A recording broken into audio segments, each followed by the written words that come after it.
ছেলে বিদেশ থেকে টাকা পাঠাইতেছে, খুশি। ছেলে বিদেশ থেকে টাকা টুকা ঠিক মতো দেয় না বা কামাই রোজগারি কম, জিজ্ঞাসা করবেন কেমন আছেন, কি এর বালা? আমরা আর বালা কি? হ্যাঁ, কি সমস্যা কি তা চাচা?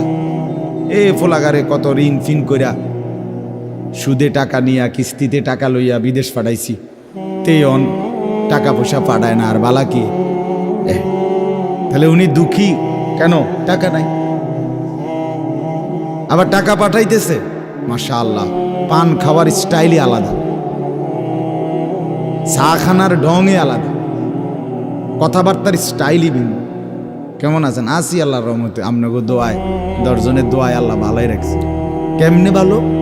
এতে আল্লাহর রহমতে টাকা পাঠায়, আমরা তার মা আমি আমরা মিল্লা খাইয়া পইরা ভালো আছি। তাহলে ভালো থাকে দুনিয়া, ভালো থাকলে ভালো নাই দুনিয়া, ভালো না থাকলে তো আখিরাত, কবর, মৃত্যু পরবর্তী জিন্দিগি, সেটার জন্য কি ব্যাপার? তার জন্য কোনো আলোচনা লাগবে না, এর জন্য কোনো কথা নাই। তাইলে কারো মধ্যে এই আলোচনা না, স্বামী স্ত্রী পরস্পরের আলোচনা, এই ঘর সংসার বাজার, খাট ফার্নিচার পালং সোফা, হ্যাঁ, আসবাবপত্র গহনা অলংকার, এই নিয়েই পেরেশান, এই নিয়ে জিন্দিগি এর মধ্যেই আবদ্ধ। তো আখিরাত তাহলে কার জন্য?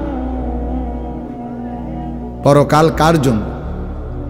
আমরা মুসলমান, আমরাই যদি পরকাল না চিনি, না বুঝি, আমাদের উচ্চারণে, আমাদের অনুভূতিতে, আমাদের আচরণে, আমাদের কথাবার্তা উঠা বসার মধ্যেই যদি পরকালের কোনো নমুনা দেখা না যায়, তো হিন্দু বৌদ্ধদের মধ্যেই দেখা যাবে। কথা উত্তর দেন। কবর হাসর আখেরাতের চিহ্ন ভেসে ওঠার কথা চালচলনে মুসলমানদের মধ্যে না কাফেরদের মধ্যে? মুসলমানদের মধ্যে। কথা তো ছিলই। আল্লাহর প্রিয় বান্দারা, অসংখ্য আল্লাহর নেক বান্দাদের জীবনে আছে, রাত্রিতে ঘুমাইতেন না। জিজ্ঞেস করতে, কেন ঘুমান না? বলছে জাহান্নামের ভয় ঘুমাতে দেয়, কবরের ভয় ঘুমাইতে দেয়। হযরত আবু বকর সিদ্দিক রাদিয়াল্লাহু তাআলা আনহুর মতো সাহাবী আফসোস করে বলতেন, হায়, আমি যদি একটা গাছের পাতা হতাম, আমাকে যদি একটা চতুষ্পদ জন্তু, গরু কিংবা ছাগল, সেই পাতাটা যদি খেয়ে ফেলত, অর্থাৎ আমি যদি মানুষ না হতাম।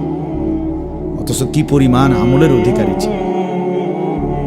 হযরত ওমর রাদিয়াল্লাহু তাআলা আনহুর চেহারা, কপালের দুই পাশ থেকে লম্বা অঝরে কান্নার কারণে দাগ পড়ে গেছিল। হযরত ওমর রাদিয়াল্লাহু তাআলা আনহুর ইন্তেকালের মুহূর্তে হযরত আব্দুল্লাহ ইবনে আব্বাস সাহাবী, তিনি বলছিলেন, আপনাকে আল্লাহ তাআলা অনেক মর্যাদা দিয়েছেন, আপনি 10.5 বছর মুসলমানদের খলিফা ছিলেন, আপনার মাধ্যমে আল্লাহ তাআলা দিক দিগন্ত মুসলমানদের বিজয় দান করছেন। কত রাজ্য, কত এলাকা আপনার এই 10 বছরে বিজয় হয়েছে। আপনার অনেক সম্মান, অনেক মর্যাদা, অনেক গুণ, অনেক বৈশিষ্ট্য। হযরত ওমর রাদিয়াল্লাহু তাআলা আনহু, কিতাবের মধ্যে আছে, উনি চোখের পানি ফেলে বললেন আব্দুল্লাহ ইবনে আব্বাসকে, শোনো, আমি আল্লাহ তাআলার কাছে এতটুকু আশা করি শুধু যে, আল্লাহ, আমার জীবনের যা নেকি আর আমার জীবনের যা গুনাহ, কমপক্ষে আমার নেকিগুলো যেন আমার গুনার মোকাবেলায় বরাবর হয়। অর্থাৎ এতটুকু নেকি যেন কমপক্ষে হয় যে গুনাহগুলোকে মোচন করে দেয়, নেকিগুলো দিয়া গুনাহগুলো যেন মিটে বরাবর হয়। এর দূরে যদি হয় তো আমি আল্লাহর কাছে সন্তুষ্ট নিজেকে মনে করি, আমার এর দূরে সারব। অর্থাৎ নিজের এই বিপুল পরিমাণ নেক আমলকে কিছুই মনে করে না, সামান্য। তা আমাদের পুঁজি কোথায়? আমাদের এই শুক্রবারের শুধু সপ্তাহে একদিনের জুমার নামাজ, এটাই আমাদেরকে জান্নাত এনে দিবে, ঠিক না? হ্যাঁ, মাঝে মধ্যে গরিব দুঃখীকে 2 টাকা 5 টাকা দিলে এতে আমাদের বেহেশত চলে আসবে, ঠিক না? তো বলেন, এজন্য বললাম আমরা প্রত্যেকে আন্তরিকতা নিয়ে ভেতরে যারা মনোযোগ দিয়ে শুনে দেখবেন, আমার আপনার ভেতরে যদি অনুভূতি তৈরি হয়, ভাবনা তৈরি হয়, ফিকির আসে, লাভ। সবাই একসাথে হবে না, সবাই একসাথে বদলায় না, সবাই একসাথে পরিবর্তন হয় না, কারো কপালে পরিবর্তন হয়ই না, বদনসিব। কারো সময়ের ব্যবধান হয়। আমাদের প্রিয় নবী সাল্লাল্লাহু আলাইহি সাল্লামের কাছে যারা সাহাবী হয়েছেন, কালেমা পড়ছেন, তারা প্রত্যেকেই প্রথম দিনেই তো সবাই কালেমা পড়ছেন, ঠিক না? বুঝেন নাই কথা? যতজন সাহাবী হয়েছে নবীজির, সবাই একদিনেই কালেমা পড়ে ফেলছে নাকি? তাহলে সময়ের আগ পিছ আছে কি না বলেন? কেউ প্রথম দিন কালেমা পড়ছে, কেউ 21 বছর পরে কালেমা পড়ছে, কেউ 22 বছর পরে কালেমা পড়ছে। তো যিনি 23 বছরের মাথায় কালেমা পড়ছে তিনিও কামিয়াব, যিনি প্রথম দিন কালেমা পড়ছে তিনিও কামিয়াব, সৌভাগ্যবান। এজন্য বুঝ আসবে, এর মধ্যে আকপিস হবে। সবাই একই দিনে জোনায়েদ বাগদাদি হবে না, সবাই একদিনে বাইজিদ বুস্তামি হবে না, সবাই একদিনে রাবেয়া বসরি হবে না, সময়ের ব্যবধান হবে, আকপিস হবে। এবং কারো কপালে হেদায়েত জুটবেই না। আমি সেদিন ওই ফেরিঘাট, ফেরির মধ্যে উঠছি, বুঝছেন, ফেরি পার হমু আর কি, আমার গাড়ি উঠছে, আমিও উঠছি। তো দেখলাম যে মোটরসাইকেল দিয়ে এক ছেলে ফেরিতে, মোটরসাইকেলটা নিয়ে উঠছে ফেরিতে, ওইটা মাত্র এক পাশে এটারে ব্রেক করে থুইয়া মানে 1 মিনিট দেরি হয়েছে না, আগে এটার পাশে দাঁড়াইয়া একটা ছবি উঠাইছে, উঠাইয়া চুলটুল ঠিক করে ছবিটা 2-3টা পোস্টে উঠাইয়া এরপরে হেতে চারিদিকে চাইছে যে আগে মানুষ আসেনি আরো না, আমি শুধু ফেরি। মানে তার প্রথম দায়িত্ব কি উঠানো, ছবি উঠা। কি পরিমাণ ছাগল মানুষের বাচ্চা পরিণত হইছে বুঝতেছে? তুমি মোটরসাইকেলের লগে খাড়াইয়া ফেরির মধ্যে ছবি উঠাইয়া ফেসবুকে দিলা, তোমার এটা কোন ছাগলে দেখবো? এটার মধ্যে দেখার কি আছে? মোটরসাইকেল কি বাপ দাদা 14 গোষ্ঠী কেউ চালাইছে না? কথা বলেন না কেন?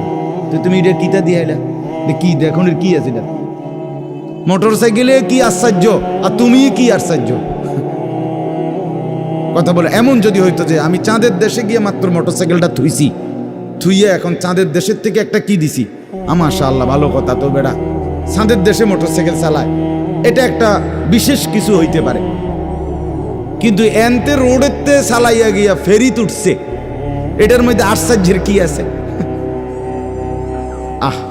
মানে রুচির দুর্ভিক্ষ, রুচিহীনতা, মন মানসিকতা একদম নিচে নেমে গেছে, একদম অনুভূতি, বিবেক লোপ পেয়ে গেছে, লোপ পেয়ে।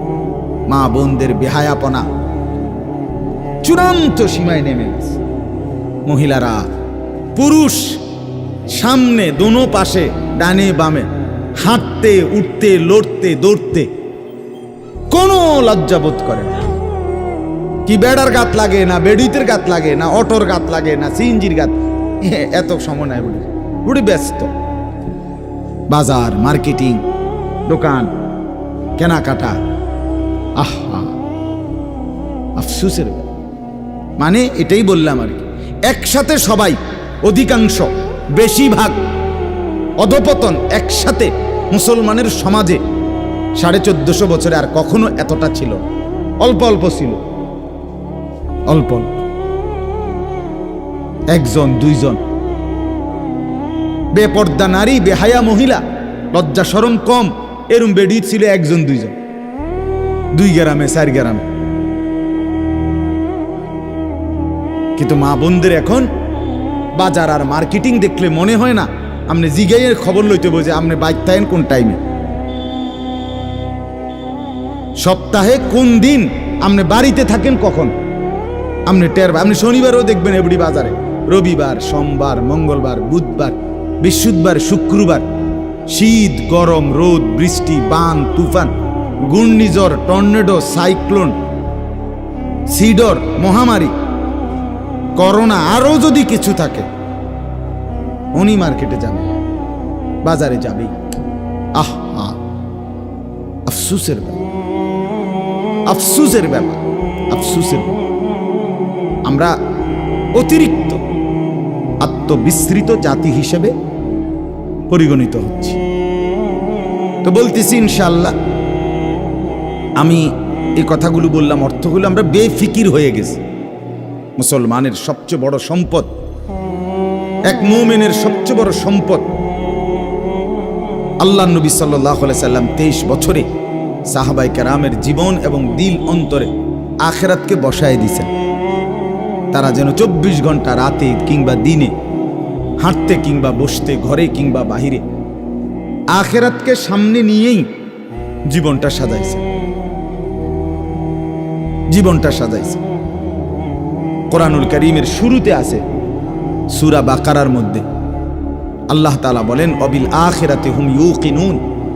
মুত্তাকি বান্দা কারা? কোরআন থেকে হেদায়েত পাবে কারা?